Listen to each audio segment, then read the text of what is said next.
Hey guys, welcome back to the channel. This is how to sign in Leonardo AI.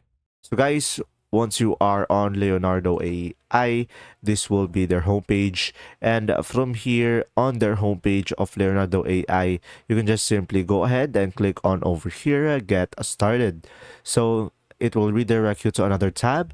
And from here, you can go for Apple, Google, or Microsoft, or you can just simply sign in manually. So from here, just simply sign in into your account.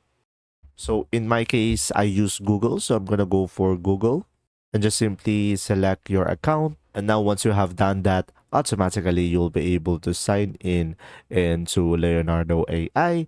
But guys, if you don't have an account, you can just simply click on sign up down below beside the need an account question. And that's simply about it. I hope this video was helpful and at hope this video help you understand more about Leonardo AI. And if you have any question, just simply comment down below and thanks for watching.